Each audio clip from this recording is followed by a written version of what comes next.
हार गया।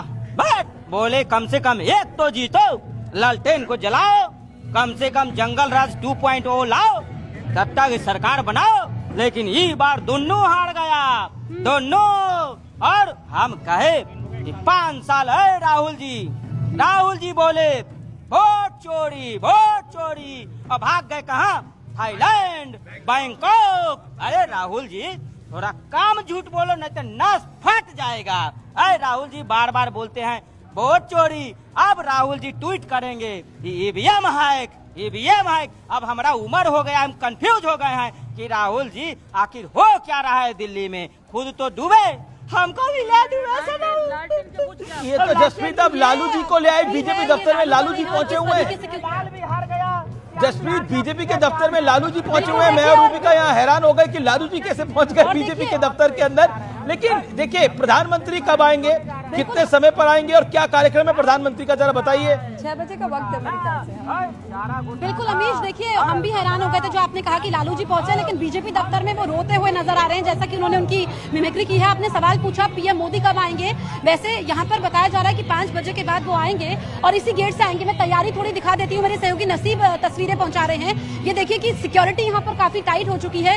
ये बीजेपी हेडक्वार्टर है, इसी गेट से पीएम मोदी की एंट्री होगी। और यहाँ पर देखिए किस तरीके से विनोद तावड़े हमारे साथ जुड़ चुके हैं, जरा उनका रुख कर लेते हैं। जी विनोद जी, पहला रिएक्शन। 10 सीटें जीते हैं, इसका मतलब यह है कि बिहार की जनता ने विकास की राजनीति पर अपनी मोहर लगा ली है। भाजपा ने अपने चुनावी नारा में टैगलाइन की थी, रफ्तार पकड़ चुका है बिहार। विकास की रफ्तार पकड़ चुका है बिहार, ये जनता के दिमाग में बैठ गया।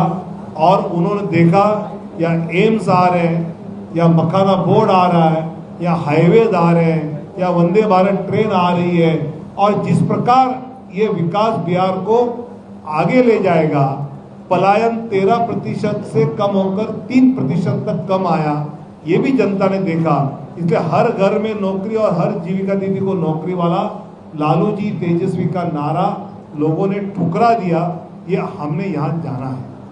और सबसे महत्वपूर्ण बात जो मुझे लगी, विनोद तावड़े, लेकिन एक इंटरेस्टिंग डेटा मैं आपको बता रहा हूं। फेज 1 में एनडीए का जो स्ट्राइक रेट है वो 87% के अराउंड है, 86.7%। और फेज 2 में जो स्ट्राइक रेट है वो 84.4% है। यानी इंटरेस्टिंगली मैं कह सकता हूं कि देखिए जो एक नैरेटिव गढ़ा जा रहा था ना कि ब्लास्ट हुआ है, वहां पर फायदा देना है, ब्लास्ट के बाद वाले चुनाव के अंदर तो एनडीए का स्ट्राइक रेट थोड़ा कमजोर हुआ है। ब्लास्ट के पहले वाले चुनाव में गठबंधन ने जहां पर फ्रेंडली फाइट की थी ना, वहां पर भी आप देखिए कौन लीड कर रहा है, एनडीए 12 की 12 सीटों पर। मतलब गौड़ा बराम पर, राजा पाकर पर, वैशाली पर, बछवाड़ा पर, बिहार शरीफ पर, सिकंदरा पर, ये सुल्तानगंज पर, वहां कहलगांव पर, तो फायदा होगा। अच्छा, फ्रेंडली फाइट का नतीजा जो है 2 लोगों की लड़ाई में देखिए कौन ले गया, एनडीए यहाँ पर आगे 12 सीटों पर। और जो रूबिका आप देखिए, इसको कुल मिलाकर देखिए आप चौकीदार चोर है का आपने नैरेटिव गढ़ा, नुकसान हुआ।